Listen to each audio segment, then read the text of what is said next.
الله أكبر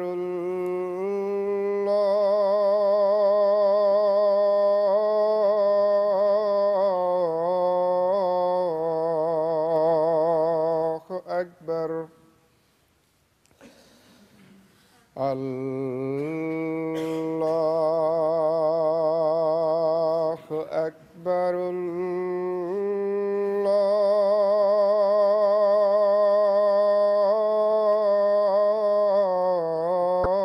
الله أكبر أشهد أن لا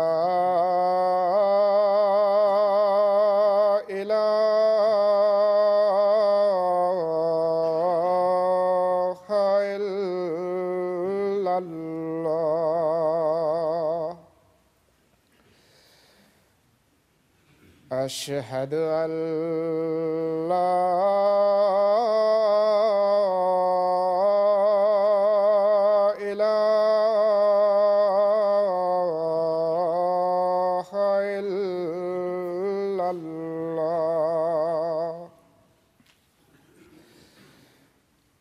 أشهد أن محمدًا رسول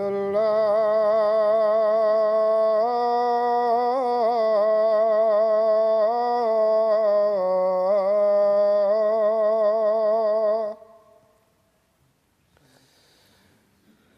أشهد أن محمدًا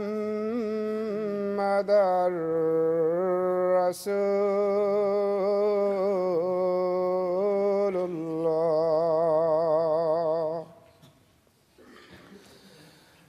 حي على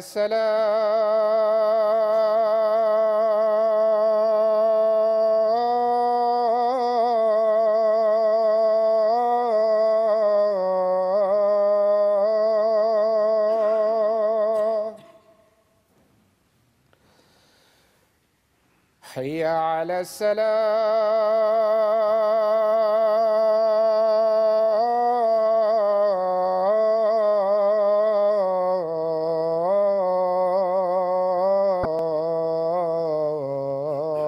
السلام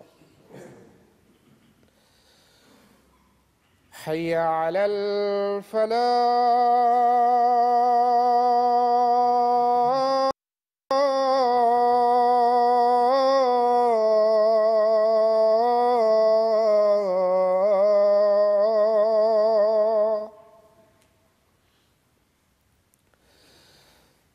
حي على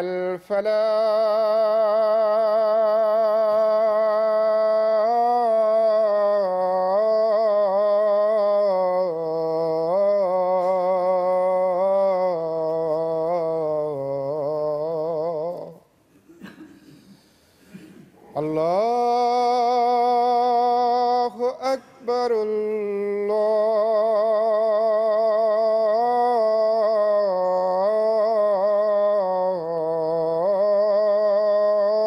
الله أكبر لا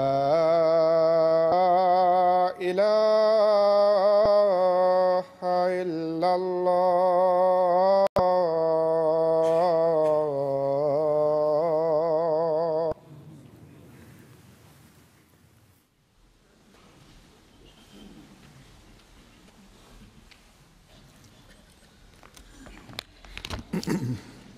السلام عليكم ورحمة الله.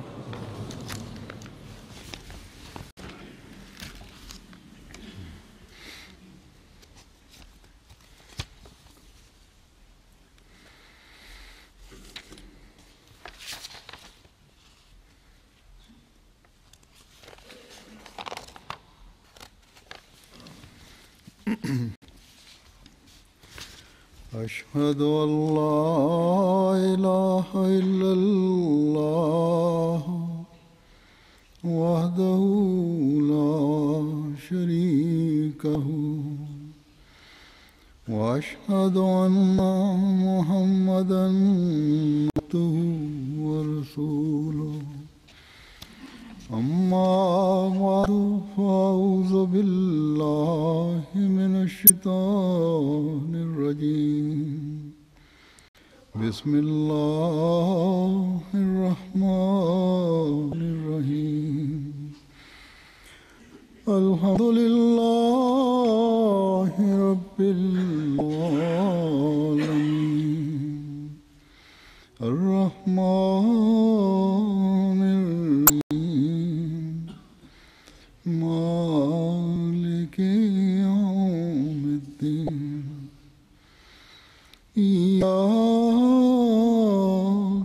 نعبد وإياك نستعين اهدنا الصراط المستقيم صراط الذين أنعمت عليهم غير المغضوب عليهم ولا الضالين يا أيها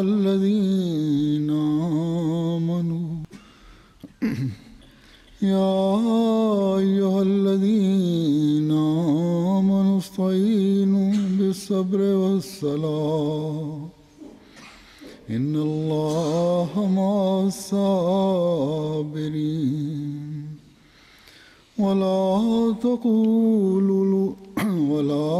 تقولوا لمن يقتل في سبيل الله أموات بل أحياء ولكن لا تشعرون ولنبلونكم بشيء من الخوف والجوع ونقص من الأموال والأنفس والثمرات وبشر الصابرين الذين إذا أصابتهم مصيبة قالوا إنا لله وإنا إليه راجعون أولئك عليهم صلوات من ربهم ورحمة وأولئك هم المهتدون इन आयात का तर्जुमा है कि ऐ वो लोगों जो ईमान La लाए हो traduction de ces versets est comme suit. Ô vous qui croyez, cherchez le secours avec patience et avec la prière. और जो अल्लाह की राह में कत्ल किए Assurez-vous est avec ceux qui persévèrent patiemment. Et ne dites pas de ceux qui sont tués pour la cause de Dieu qu'ils sont morts. Au contraire, ils sont vivants, seulement vous ne le percevez pas. Et nous vous éprouverons en vous affligeant de crainte, de faim, de perte de biens, de vie et de récolte. Mais portez la bonne nouvelle à ceux qui persévèrent patiemment. Ces personnes qui, quand un malheur les frappe, disent « Assurément, nous appartenons à Allah et c'est à lui que nous retournerons. » Ce sont ceux-là qui reçoivent les bénédictions et la miséricorde de leur Seigneur et ce sont ceux-là qui sont guidés sur le droit chemin. Quelques jours auparavant, en Indonésie, certains ont commis des actes d'une barbarie inouïe. Les adversaires et les ennemis de la communauté Ahmadiyya ont tué 3 Ahmadis. Cette action a blessé les sentiments de tous les Ahmadis. Mais nous sommes de ceux qui suivons les commandements de Dieu. Et la Jamaat Ahmadiyya en tant que Jamaat et chaque Ahmadi en tant que croyant va toujours ou vont toujours faire preuve de patience et les Ahmadis seront toujours prêts à sacrifier leurs biens, leur vie et seront toujours patients face à cela et accorderont prééminence au plaisir de Dieu. Et ils vont dire Inna lillahi wa inna ilayhi raji'un. Assurément, nous appartenons à Allah et c'est à lui que nous retournerons. Voilà le signe des croyants véritables selon Dieu. Ces versets que je viens de vous présenter, aujourd'hui, qui peut comprendre ces versets mieux que les Ahmadis? Les ennemis sont en train de commettre ces actes barbares constamment. Et constamment, nous, les Ahmadis, nous suivons les préceptes de ce verset ou de ces versets et nous répétons ces versets.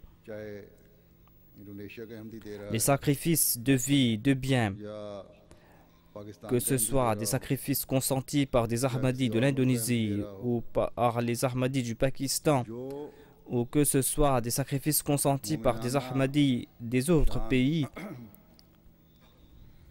les Ahmadis, quant à eux, sont toujours de ceux qui vont toujours être des croyants. Et l'esprit qui a été insufflé en son cœur est le même partout. Tous les Ahmadis, quelle que soit leur origine, ressentent les mêmes sentiments. C'est-à-dire que lorsqu'ils subissent des pertes pour la cause de Dieu, en tant qu'Ahmadis, nous sommes en train de faire des sacrifices et on nous demande des sacrifices.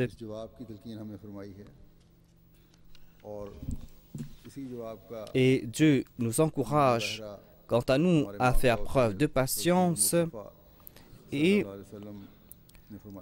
c'est ainsi que s'est comporté notre maître, le saint prophète Mohammed Mustafa sallallahu alayhi wa sallam.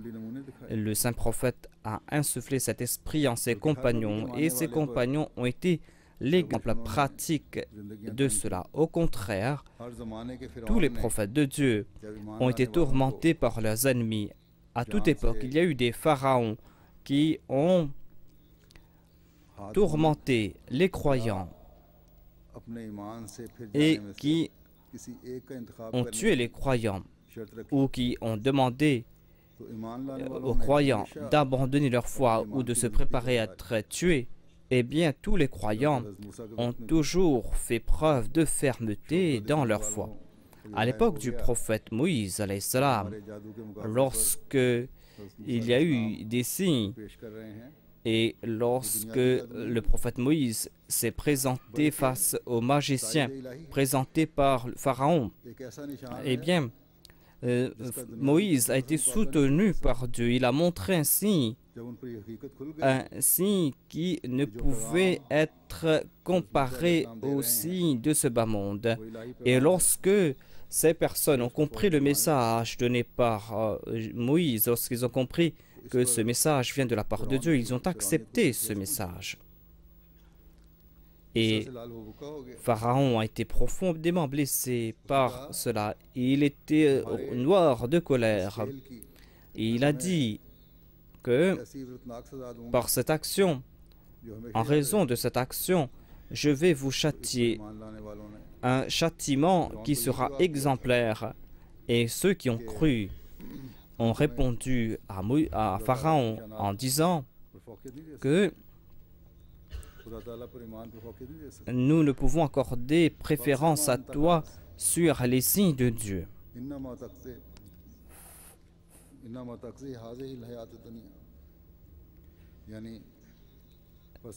Et ces personnes ont dit à Pharaon que tu peux faire ce que tu veux, tu peux remuer ciel et terre, mais nous n'allons pas abandonner notre foi. Tu ne pourras que terminer notre vie ici sur terre. Mais après avoir cru, être prêt pour faire ces sacrifices pour la cause de Dieu. Nous sommes prêts à ces sacrifices et les récompenses que nous allons recevoir dépassent ton entendement et dépassent tes capacités. Donc, si les suivants de Moïse ont pu faire preuve d'une telle foi, nous qui avons accepté le plus grand des prophètes, le Khatam al-Anbiya, le sceau des prophètes, nous qui avons reçu la charia parfaite, en suivant cette charia, nous allons atteindre le sommet de la foi. Et suite aux prophéties du saint prophète Mohammed sallallahu alayhi wa sallam, nous avons accepté le Messie, le Mahdi qui devait venir. Ce Messie, ce Mahdi qui a fait descendre la foi des Pléiades et qui a ouvert une autre porte de signes, des signes qui ont renforcé notre foi. Aujourd'hui, nous les Ahmadis, allons-nous craindre Pharaon, les pharaons d'aujourd'hui et ses complots pour nous détourner de notre foi? Alors que Dieu nous est en train de donner cette bonne nouvelle en disant Wabashiri Sabirin, en présentant ces sacrifices, nous allons recevoir la vie éternelle. Quant à ceux qui ont atteint ce niveau dans leur foi, les menaces ne pourront pas les détourner de leur foi et de leur objectif, ou cette barbarie ne pourra pas les détourner de leur foi. Ô vous, ennemis de l'Ahmadiyya, là où vous êtes dans le monde, sachez que vous pouvez commettre autant d'exactions contre les Ahmadis. Vous pouvez les persécuter comme bon il vous semble, mais vous ne pourrez pas les détourner de leur foi. Tous les Ahmadis vont dire la même chose. Fais ce que tu peux faire. Tu ne pourras pas nous détourner de notre foi, Inch'Allah.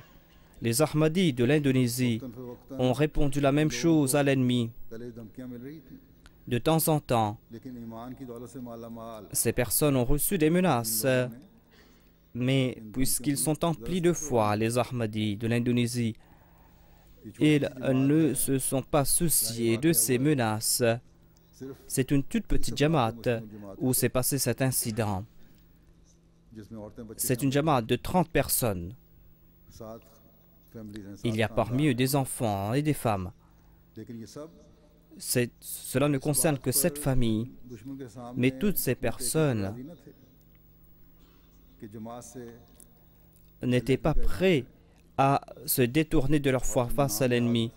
Ils n'étaient pas prêts à se séparer de la Jamaat et ils n'étaient pas prêts à suivre ces soi-disant érudits. La demande des mollahs et de leurs complices est que vous devez faire sortir de cette région votre muallim. Alors que ce muallim n'était pas d'ailleurs. Ce muallim était un homme de cette région. Il était originaire de cet endroit. En tout cas, lorsque l'animosité a atteint son comble, 20 khuddam de différentes régions sont venus là-bas pour assurer la sécurité. Ils étaient toujours présents là-bas. Attention qu'ils n'essayent d'attaquer la mission ou le centre de la communauté de cette région. Car généralement, ces personnes ou les ennemis de la communauté intermédiaire sont soutenus par la police et dans la plupart des cas, lorsque nous abandonnons un bâtiment suite à la loi, les préposés de l'État viennent fermer ces bâtiments ou ces personnes viennent prendre ce bâtiment. On a eu cette expérience depuis quelques années. C'est pour cette raison qu'on a pris cette décision que nous n'allons pas abandonner ces bâtiments, quelle que soit la situation. Donc les Ahmadis étaient présents dans le centre de la communauté, ils étaient à l'intérieur. Lorsque l'ennemi a attaqué, Ils ont fait sortir leurs couteaux et leurs bâtons et les ont attaqués et les ont fait sortir de ce bâtiment, alors que la police était à l'extérieur. La police regardait tout cela sans broncher. 3 Ahmadis sont tombés en martyrs, 5 ont été blessés, comme vous l'avez entendu. Mais par la grâce de Dieu, les membres de la Jamaat sont fermes dans leur foi. Au contraire, ils sont davantage fermes dans leur foi.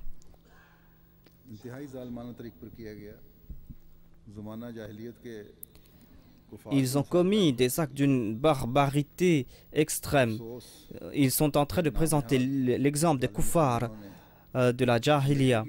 Malheureusement, ces musulmans barbares n'ont pas compris ce qu'ils ont commis. Encore une fois, ils ont commis ces actes barbares au nom du saint prophète sallallahu alayhi wa sallam, qui était venu transmettre la miséricorde. Ce grand prophète qui a fixé des principes même au cours des batailles. Et il a demandé à ses suivants de respecter ces principes. C'est-à-dire, lui-même, il a fixé des lois concernant ceux qui participent dans les batailles. C'est-à-dire de ne pas les crucifier, crucifier les prisonniers ou de ne pas défigurer les cadavres de l'ennemi.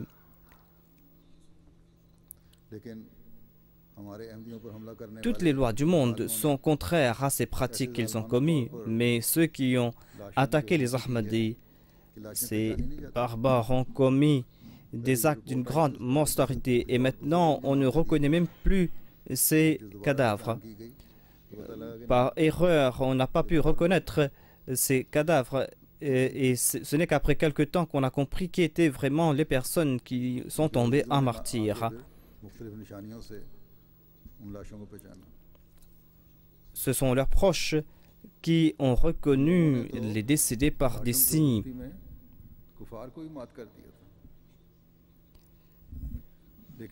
Ces personnes, ces barbares ont dépassé les kuffars dans leurs actes.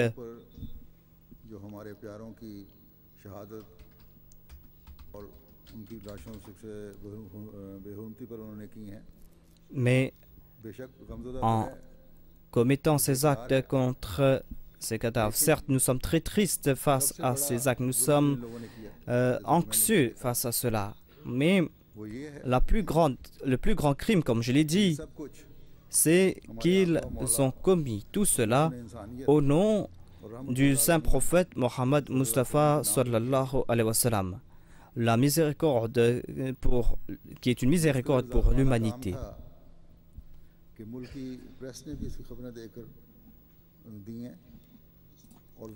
Cet acte était si barbare que les journaux l'ont publié et ils ont refusé de montrer ces vidéos car ces actes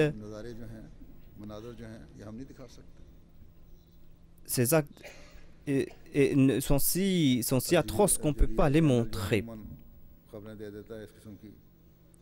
La chaîne Al Jazeera, qui présente de telles nouvelles généralement, a dû donc a refusé de présenter les images. Dans leurs journaux, ils ont dit que c'était une scène atroce. La police était présente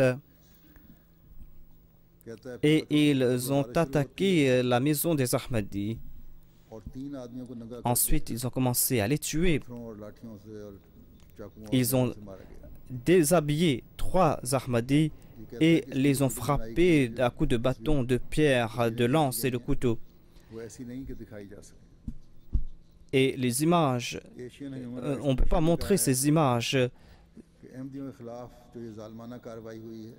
La Commission des droits de l'homme de l'Asie a déclaré que les gens là-bas ont commis cet acte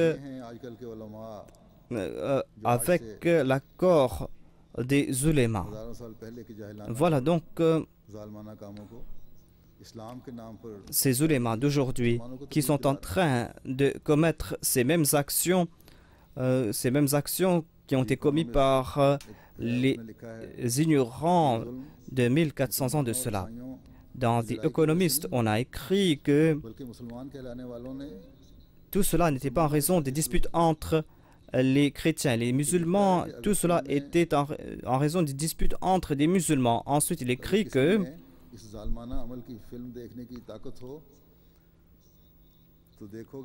si quelqu'un a la possibilité de regarder ces images, ils vont constater que cet acte était d'une férocité inouïe et aucune personne ne peut accepter cela. Tout cela est loin des enseignements de la religion. Et cela a secoué les cœurs. Beaucoup d'Ahmadis ont vu cela. Tous ceux qui ont vu ces vidéos ont écrit la même chose, c'est que nous ne pouvons pas voir cela. Une dame a écrit à ce sujet que j'ai regardé cela loin des enfants et j'ai commencé à pleurer. Et les enfants étaient anxieux en savoir pourquoi notre mère était en train de pleurer.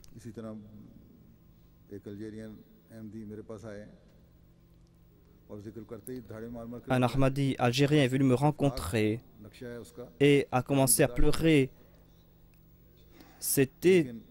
On ne peut pas soutenir ces images. Mais ces personnes ont endurci les cœurs de leurs enfants à tel point que ces enfants étaient présents là-bas, étaient en train d'applaudir. Le New York Times, Financial Times, tous ces journaux ont présenté cela. Le journal Jakarta Post a écrit un sujet à ce propos. Le journaliste écrit que les membres de la Jamaat Ahmadiyya ont été attaqués. Quelle que soit la raison de cette attaque, mais tout cela démontre que dans notre société, il n'y a plus de droit pour les minorités. Alors que ces Ahmadis et les autres groupes religieux ont participé dans la construction de ce pays. Il écrit que cet incident grave sera une partie qu'on ne pourra pas effacer dans l'histoire de l'Indonésie. Et ceux qui écrivent que les enseignements de la Jamaat Ahmadiyya sont contre l'islam et qui n'ont pas le droit de vivre, toutes ces personnes se sont écartées du droit chemin. Ensuite, il écrit que ici au XXe siècle, ce sont les Ahmadis qui ont présenté ces enseignements à l'Indonésie. Nos leaders, parmi lesquels il y avait le président Sukarno, ils ont appris le Saint-Coran et la traduction du Saint-Coran des Ahmadis. C'est ainsi qu'il a pu progresser dans sa connaissance. Ensuite, il écrit que certainement nous sommes reconnaissants envers ce groupe, c'est-à-dire les Ahmadis, car on ne pourra pas effacer les services qu'ils ont rendus à ce pays. Voilà donc le résumé de ce que ce journal écrit. Cela a été présenté par un professeur de l'université de Jakarta. En tout cas, tous ces journaux de l'Indonésie, Jakarta Post, Jakarta Globe, ont présenté cela. Et ils ont fermement condamné cette action.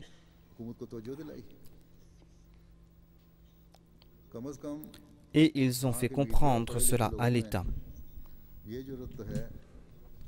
Tout au moins, les intellectuels et les journaux de là-bas ont eu le courage de condamner cette férocité, cette cruauté.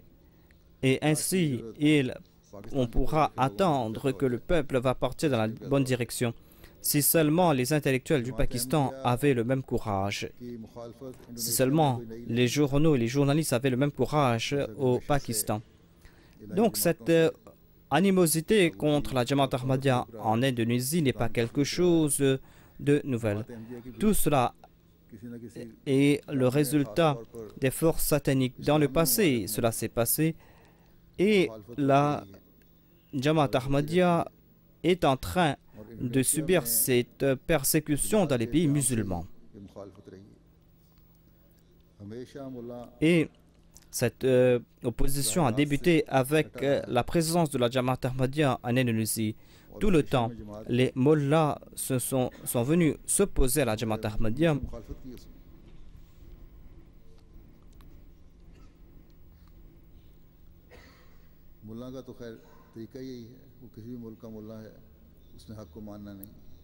Voilà comment agissent les mollahs, quelle que soit leur nationalité. Ils ne sont pas prêts à accepter la vérité, car ils ne cherchent que leurs propres avantages. Ils pensent que si nous acceptons la vérité, eh bien, nous n'allons pas avoir de salaire, nous allons perdre notre gagne-pain. Et ainsi, les gens vont connaître ce qu'ils sont en réalité. En tout cas, aujourd'hui,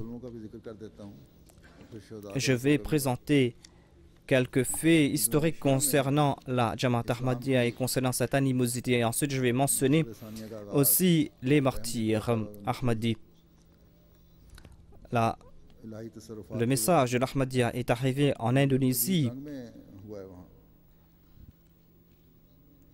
par une façon extraordinaire.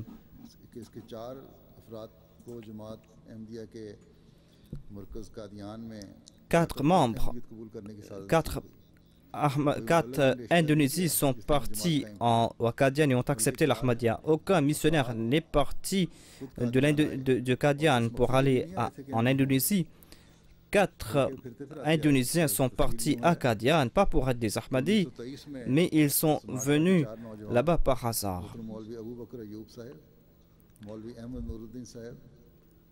Il y a 4 jeunes de l'Indonésie, Abu Bakr Zaili Dahlan Saheb et Haji Mahmad Saheb, ont complété leurs études et ensuite sont partis de Sumatra et sont partis en Inde.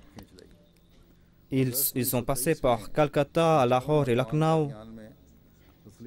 Ensuite, ils sont partis à Qadian et ont rencontré le deuxième calife.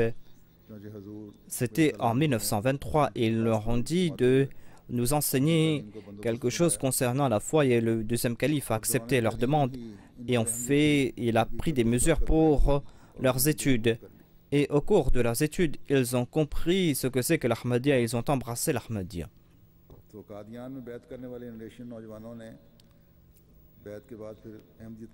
Ces 4 jeunes Indonésiens ont embrassé l'Ahmadiyya à Qadian. Et ensuite, ils sont retournés dans leur pays pour éclairer les gens. Et de Qadian, ils ont prêché le message à leurs proches par lettre. Et ensuite, ils sont partis pour l'Indonésie après leurs études. Le deuxième calife, radiyallahu anhu, a visité l'Europe et après son retour de l'Europe en 1924, et on avait accueilli le deuxième calife et ces 4 étudiants indonésiens étaient présents là-bas pour le comité d'accueil. Et ils ont dit au deuxième calife de se pencher vers les demandes. Et le deuxième calife a dit que sinon, moi, si ce n'est pas moi, c'est un autre des membres de ma communauté qui va partir là-bas. Ensuite, il a choisi Rahmat Ali Saheb, qui est parti pour prêcher le message de l'Ahmadiyya en Indonésie.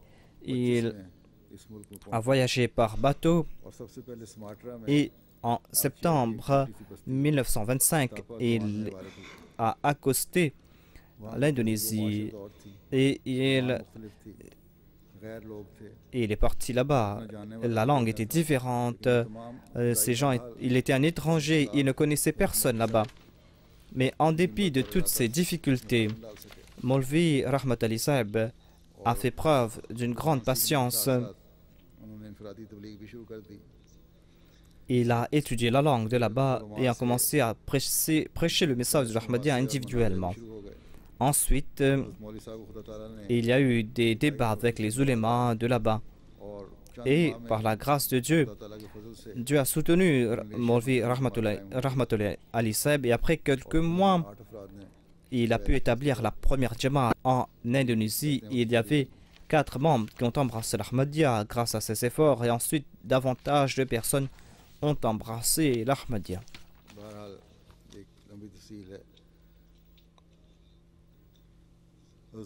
En tout cas, il y a beaucoup de détails à ce sujet.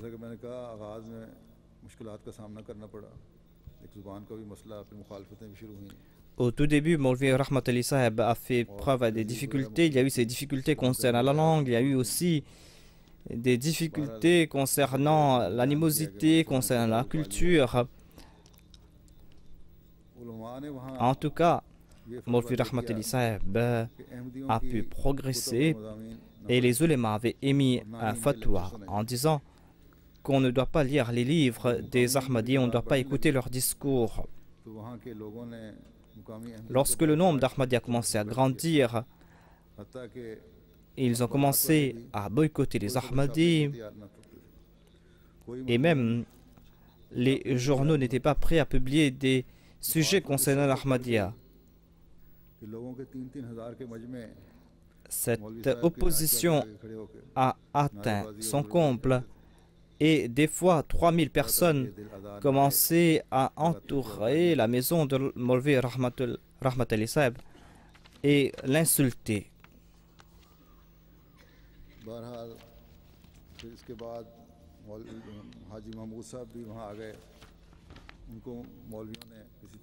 Après cela, Haji Mahmoud Saheb est venu là-bas et les mollahs ont pu le faire écrire qu'il a abandonné l'Ahmadiyya et ils ont publié un article après cela et ensuite on s'est opposé davantage contre Maulvi Rahmat Ali Saheb. En tout cas, Haji Mahmoud Saheb a pu se protéger des complots des ulémas des mollahs.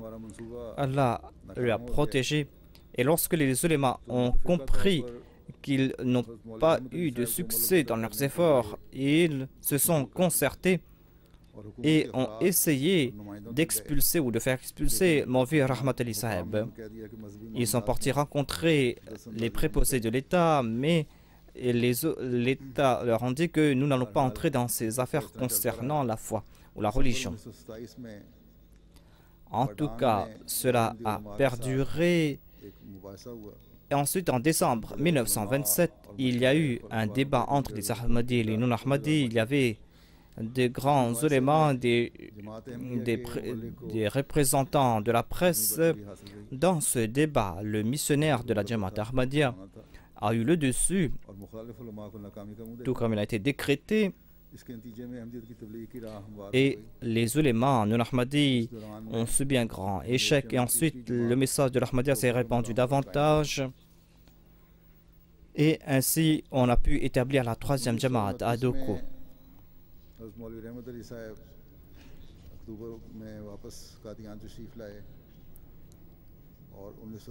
Le Maulvi Rahmat Ali Saheb est retourné à Qadian. Et ensuite, en 1930, le deuxième calife lui a demandé de partir là-bas. Maulvi Rahmat Ali Saheb a demandé pour qu'il ait une autre personne pour le soutenir. Et ensuite, le deuxième calife a envoyé un deuxième missionnaire avec lui.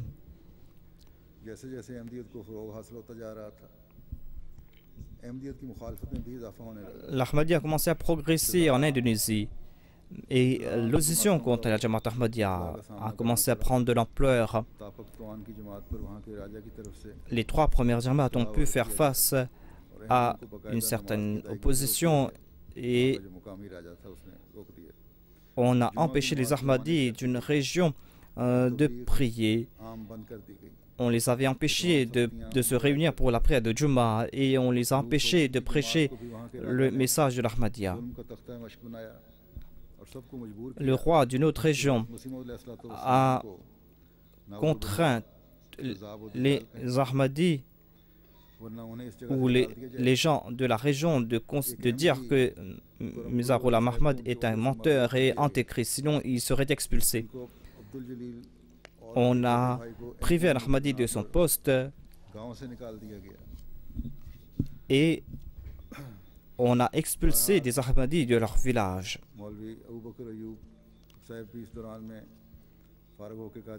En tout cas, Maulvi Abu Bakr Ayoub était venu de Qadian. Il a commencé à prêcher son message de la région de Kasaran. Un jour, vers minuit, un officier de la police est venu pour l'arrêter suite à l'ordre du souverain et on lui a dit que vous devez vous présenter au chef du district le matin. Lorsque le Maulvi Saheb et ses compagnons se sont présentés, on a commencé à les interroger. Le chef voulait l'arrêter, mais par la grâce de Dieu, le Maulvi Saheb a pu répondre à ces questions et le chef du district a été influencé par ses réponses et il a commencé à être intéressé par cela. Il a commencé à poser des questions concernant l'Ahmadiyya et après il les a libérés en les honorant.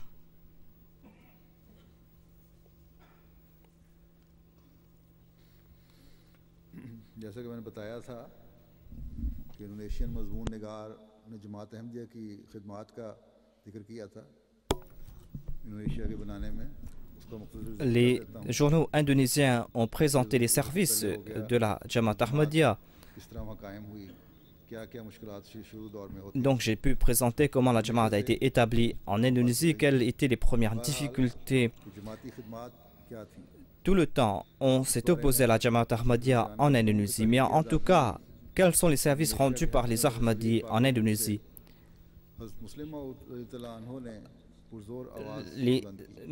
Le deuxième calife a fait des efforts pour l'indépendance de l'Inde et ils ont demandé aussi aux musulmans de soutenir les Indonésiens pour cela.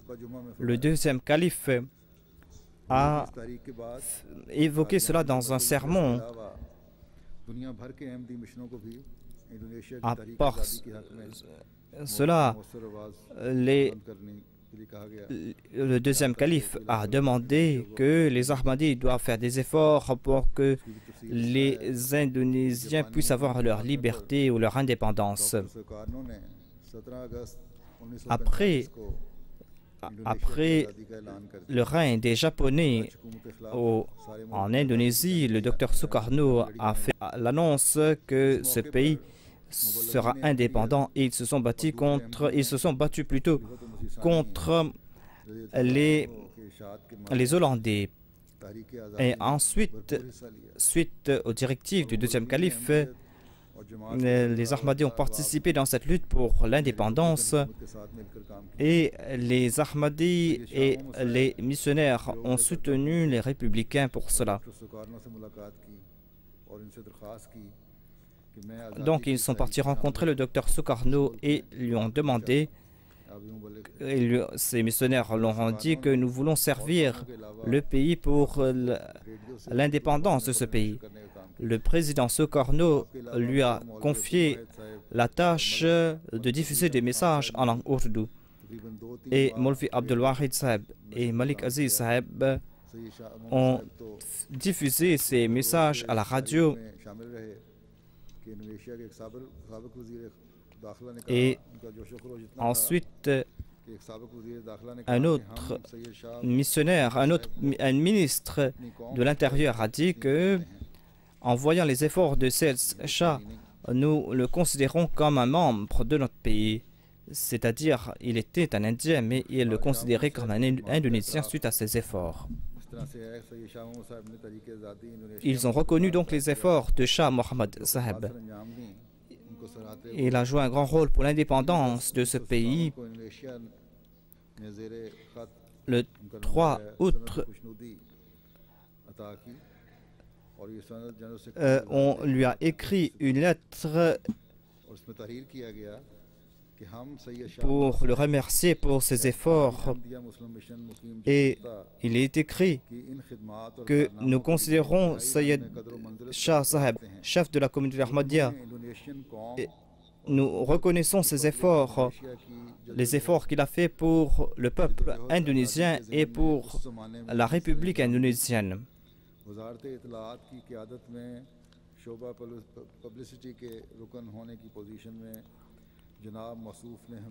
Et ainsi, le représentant de la communauté Ahmadiyya a toujours fait des efforts pour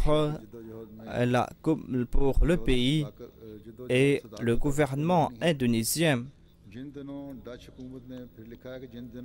reconnaît ces efforts.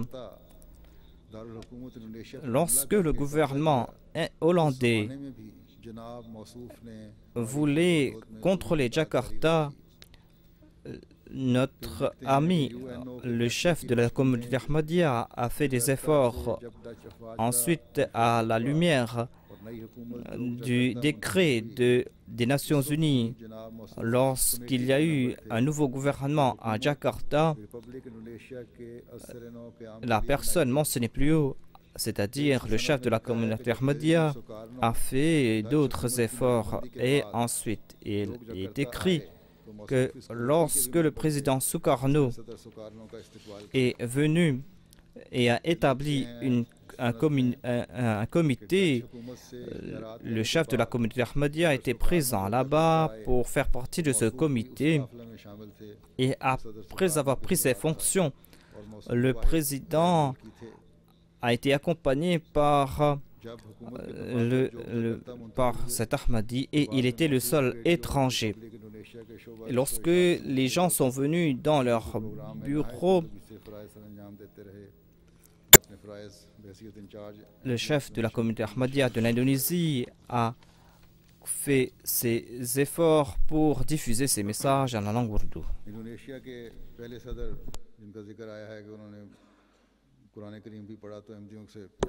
Donc on a mentionné le premier président de l'Indonésie qui a étudié le Saint-Coran par l'entremise de ce missionnaire.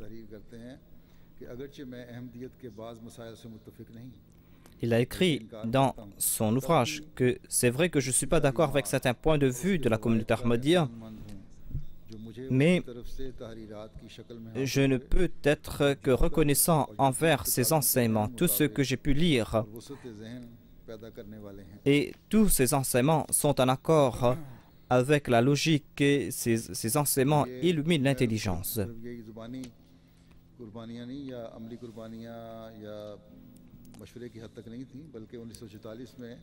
Donc il n'y a pas eu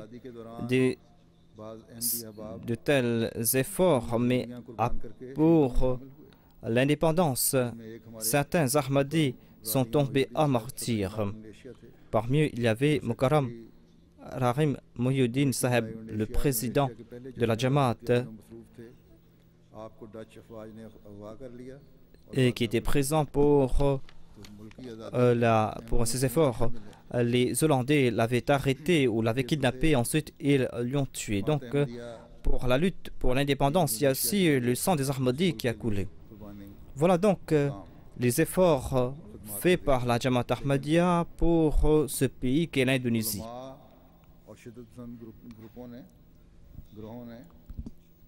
Mais les ulémas et les extrémistes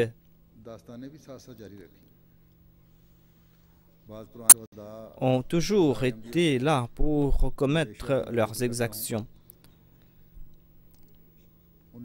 Je vais mentionner quelques martyrs Ahmadis de l'Indonésie. En 1947, on avait tué 7 Ahmadis: Surah Saheb, Mukarram Sairi Saheb, Mukarram Haji Hassan Saheb, Mukarram Radin Saleh Saheb, Mukarram Dehlan Saheb. Ces 6 Ahmadis ont été tués. Ils habitaient dans la région de Java et ils sont tombés en martyrs. Il y avait un mouvement wahhabite qui les ont attaqués à coups de bâton et de pierre, et ils les ont tués devant leurs proches, les ont tirés hors de leur maison et les ont frappés à coups de bâton. Ce groupe Darul Islam les avait contraints de se détourner de l'Ahmadiyya, mais ils ont fait preuve de fermeté.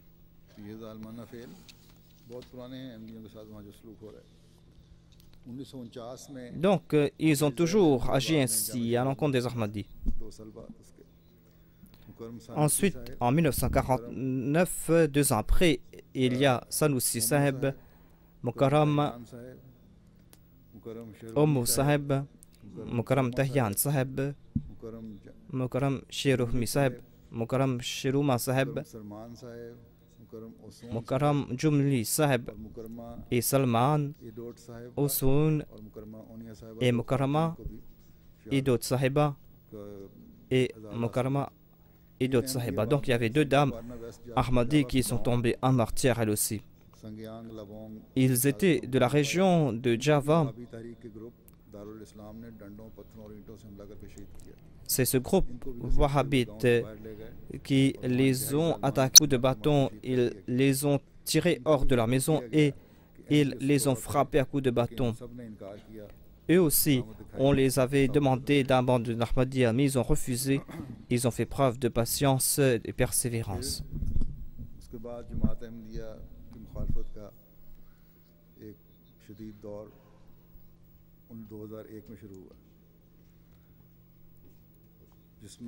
Ensuite, il y a eu une autre tempête d'opposition à partir de l'an 2001 et Papou Hassan Sahib est tombé à martyr en 2001. Il avait 55 ans. 300 personnes ont attaqué la Jamaat de la région. Ils voulaient donc détruire la mosquée. M. Papou Hassan et les autres Ahmadis étaient présents. Ils ont été blessés. M. Papou a été apporté à l'hôpital, mais il avait perdu beaucoup de sang et il est tombé à martyr. Il avait donc 55 ans. En 2002, les préposés de l'État les ont soutenus, c'est-à-dire les ennemis de l'Ahmadiyya. Ensuite, les ennemis ont commencé à caillasser les mosquées et les maisons des Ahmadis. Le gouvernement local a donné un ordre que les Ahmadis doivent quitter cette région et ne doivent pas utiliser la mosquée. Le 15 juillet 2005, des centaines de personnes se sont attaquées au centre de la communauté Ahmadiyya. Ils ont essayé de détruire les bâtiments de la Jamaat Ahmadiyya. La police n'a rien fait. On a incendié certains bâtiments et ainsi ils ont incendié et l'État a scellé les bâtiments de la communauté Ahmadiyya. En 2005, toujours 500 ennemis de la communauté Ahmadiyya ont attaqué la Jamaat. Ils ont détruit 5 mosquées. Ils ont détruit et ils ont essayé de détruire ces bâtiments. Ils ont détruit plusieurs maisons des Ahmadis.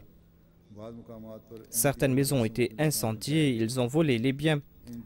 Dans certaines régions, ils ont essayé de détruire nos écoles. Et ils ont incendié aussi les voitures et les motocyclettes. En 2005, vers 9 h du soir, dans un jour de juillet, ils se sont attaqués à des Ahmadis et leurs maisons.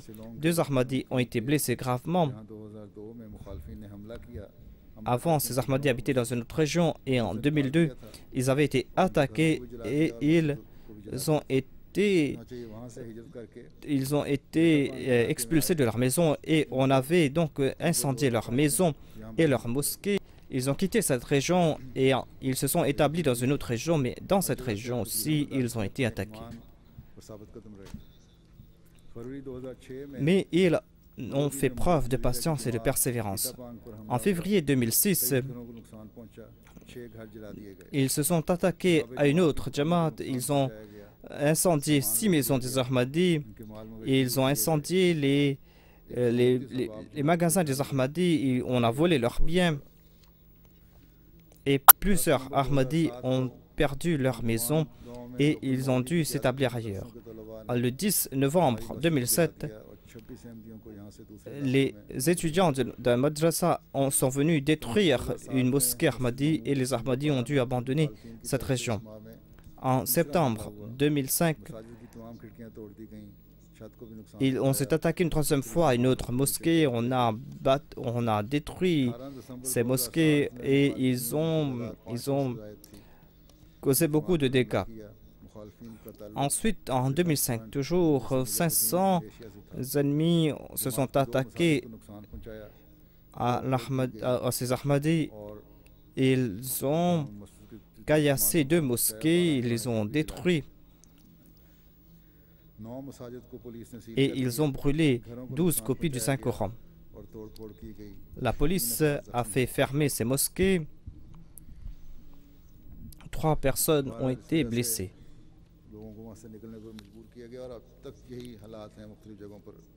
C'est pour cette raison que les Ahmadis ont dû quitter cette région. Donc voilà ce qui se passe dans la plupart de ces régions en Indonésie. Voilà ce qui se passe là-bas, mais par la grâce de Dieu, ils sont fermes dans leur foi. Et après chaque acte hostile, ils font preuve de patience et de persévérance. Donc je vais mentionner ces 3 personnes qui sont à martyr. Tout cela n'est que la continuation de ce qui a été commis. Mais cette fois-ci, la presse a écrit tout cela ouvertement et tout cela a été diffusé. En tout cas, je vais mentionner ces 3 martyrs. Le premier est Mokaram Tuba Kos Chandra Mubarak. Il était Ahmadi de naissance et il avait 34 ans. Il a laissé sa femme qui est enceinte. C'est leur premier enfant qui va naître après 8 ans de mariage. Il voulait dédier son enfant pour la cause de la Jamaat Ahmadiyya, dans le plan Waqf-e-Nau. Chandra Sahib a été secrétaire de l'agriculture de la Jamaat Ahmadiyya. C'était un Ahmadi très sincère. Il payait ses cotisations régulièrement. Tous les membres de sa famille sont très sincères. Un jour avant son décès, sa femme lui a dit que dans cette région, ne pars pas dans cette région car je suis enceinte, tu dois t'occuper de moi. Tu dois soit t'occuper de moi ou de ma femme, de la Jamaat. Il a déclaré que je préfère à la Jamaat, je dois partir là-bas. Et il devait partir là-bas en tant que chauffeur. Et il était là-bas lors de l'attaque. Et il avait des travailleurs avec lui. Il était toujours régulier pour la prière et encourageait sa femme toujours à être présente pour les prières. C'était un brave.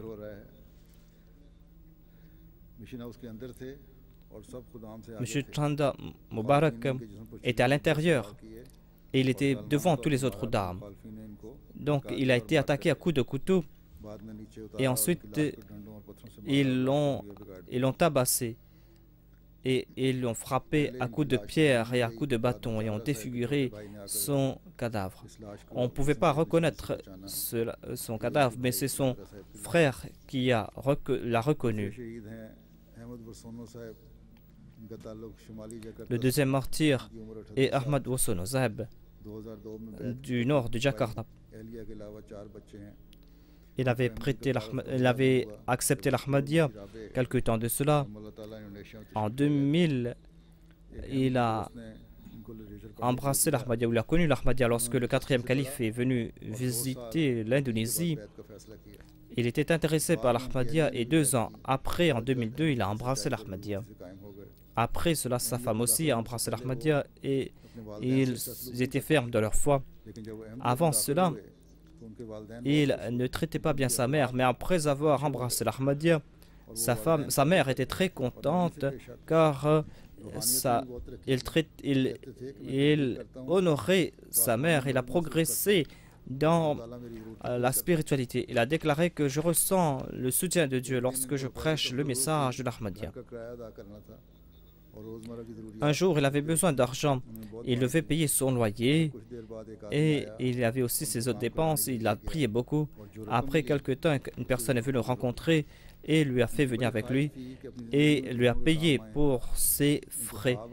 Il désirait aider les autres. Il avait vu dans un rêve, il a vu le premier, le deuxième le troisième et le quatrième calife.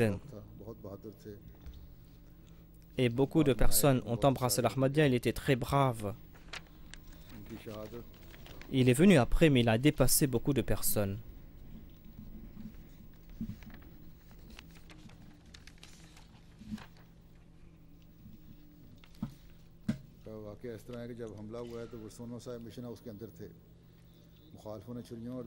Lors de l'attaque, il était à l'intérieur du bâtiment de la communauté.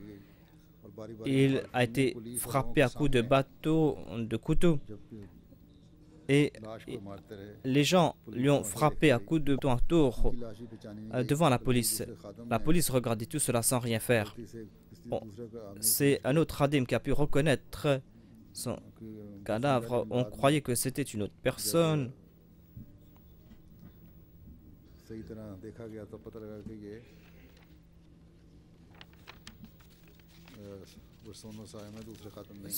Ce n'est qu'après beaucoup d'efforts qu'on a pu reconnaître son cadavre et son identité. Ensuite, il y a M. Pensani. Il avait 35 ans. Il a embrassé l'Ahmadiyya en 2008. Cela fait 2 ans seulement. Il était du nord de Jakarta. Il a laissé sa femme et 2 enfants avant d'embrasser l'Ahmadiyya. Il a pu prêcher. Il a embrassé l'Ahmadiyya grâce à l'effort de l'autre martyr. Et il a vu dans son rêve qu'une personne est venue le rencontrer. Et un jour, il est venu voir l'autre martyr. Il a dit que j'ai vu dans ce rêve la personne dont la photo est sur votre mur. Et en 2008, M. Rouni Sahib a embrassé l'Ahmadiyya. Après cela, il a été transformé complètement. Sa femme était très étonnée par ce changement. C'est en raison de ces actes qu'il a pu avoir ce statut. Dieu lui a fait embrasser l'Ahmadiyya. Il a abandonné tous ses défauts. Ensuite, il est tombé en martyr. Il était régulier dans les prières tahajjud. Il était régulier dans ses paiements. Il était très brave au cours de ces 2 ans. Il a prêché le message de l'Ahmadiyya. Grâce à ses efforts, beaucoup de personnes ont embrassé l'Ahmadiyya. À plusieurs reprises, il disait que je désire tomber en martyr. Et Allah a exaucé son désir. Donc, il est tombé en martyr de la même façon. Il a été frappé à coups de couteau, à coups de bâton. Ensuite, on a défiguré son cadavre.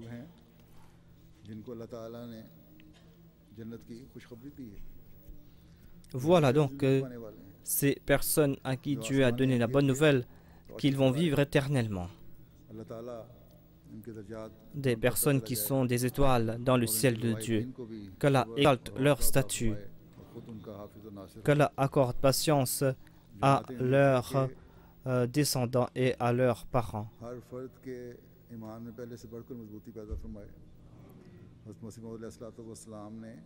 Qu'Allah renforce la foi de tous les Ahmadis.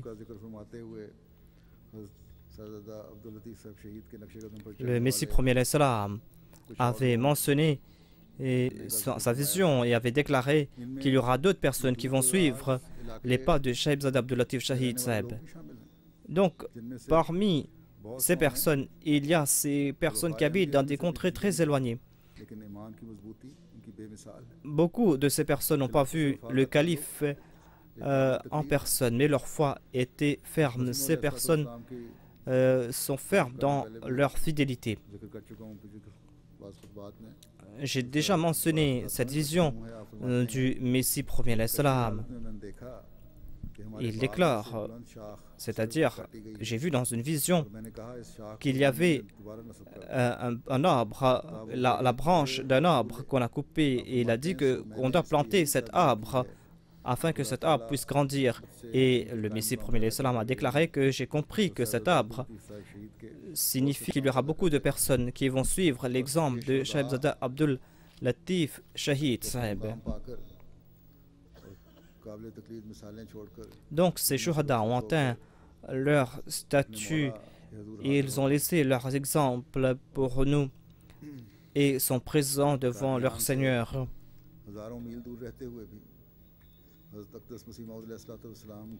En habitant des milliers de kilomètres de Qadian, ils ont accepté le Messie premier l'Islam et ils ont prouvé la véridicité du Messie premier l'Islam en dépit de leur éloignement. Mais ils nous ont aussi donné des leçons pour nous qui sommes restés en arrière, nous qui devons à chaque instant jauger notre foi. Après chaque martyr Ahmadi, nous devons prêter allégeance de nouveau. Nous devons dire que non seulement que nous n'allons pas abandonner notre foi, au contraire, nous allons progresser dans notre foi. Inch'Allah.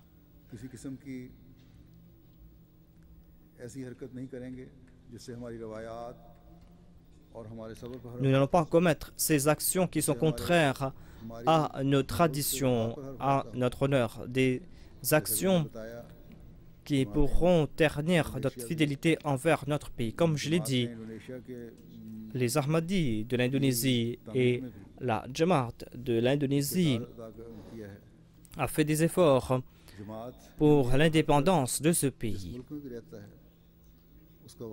Chaque membre de la Jamaat Ahmadiyya, là où il habite, est fidèle envers ce pays et doit être fidèle envers ce pays. Et tout le temps, nous serons fidèles par la grâce de Dieu. La fidélité nous demande de prier pour qu'Allah protège notre pays des fauteurs de troubles et qu'il n'y ait pas dans ce pays des personnes qui ne sont pas gracieux et miséricordieux. Nous allons prendre des mesures légales, mais nous n'allons pas prendre la loi entre nos mains. Certes, nous allons nous prosterner devant notre Seigneur, nous plaçons notre confiance en Dieu et non pas en ses efforts matériels. Et nous dépendons de notre Seigneur. Nous plaçons notre confiance en lui et nous dépendons de lui. Et nous allons toujours nous prosterner devant Dieu. Nous allons toujours prier Rabbana afriq alayna sabran wa thabit aqdamana wansurna ala al-qawmi al-kafirin. Qu'Allah fasse qu'aucun d'entre nous ne recule, ne glisse ou ne trébuche.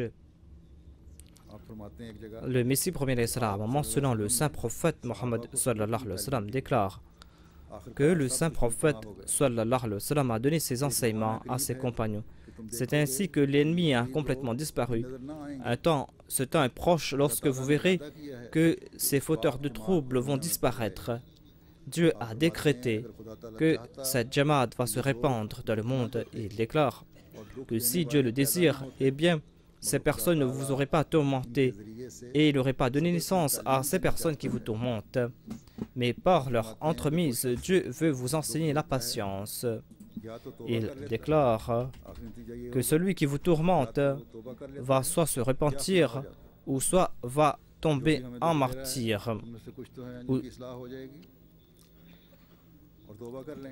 Parmi ces personnes qui nous tourmentent, ces vont se réformer ou soit vont complètement disparaître. Donc priez et tous les Ahmadis doivent agir ainsi, c'est-à-dire qu'ils doivent faire preuve de patience et de persévérance. Qu'Allah nous accorde patience et persévérance et qu'Allah détruise ces fauteurs de troubles.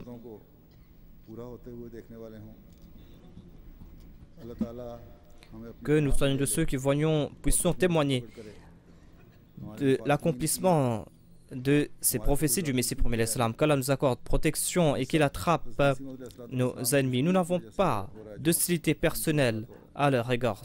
Toutes ces personnes ressentent cette animosité en raison du Messie premier l'Islam. Et partout nous voyons que ces exactions vont atteindre leur comble.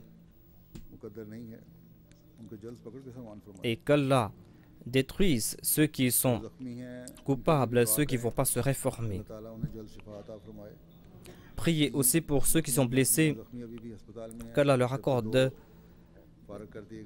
Il y a 3 blessés qui sont toujours à l'hôpital, Deux ont été deux sont sortis de l'hôpital. Je m'adresse aux Ahmadis de l'Indonésie et je leur dis que les prières de tous les Ahmadis du monde entier sont avec vous. Je reçois beaucoup de lettres. Dans toutes ces lettres, les gens sont soucieux à votre propos.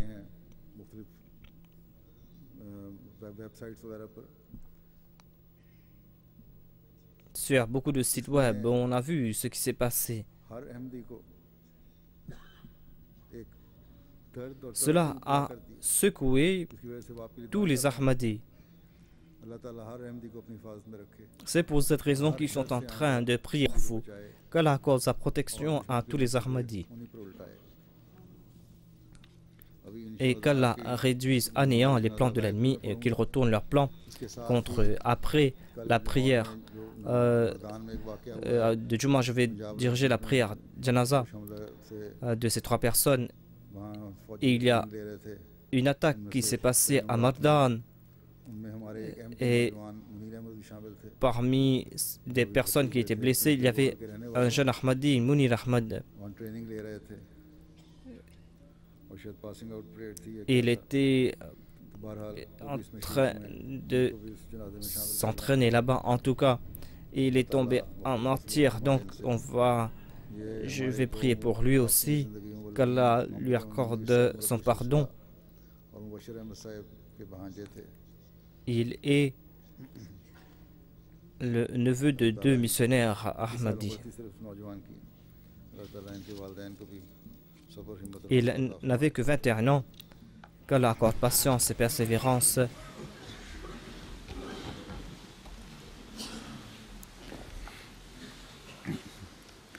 Alhamdulillah, alhamdulillah, nahmaduhu wa nasta'inuhu wa nastaghfiruhu wa nu'minu bihi wa natawakkalu alayhi wa na'udhu billahi min shururi anfusina wa min sayyiati a'malina.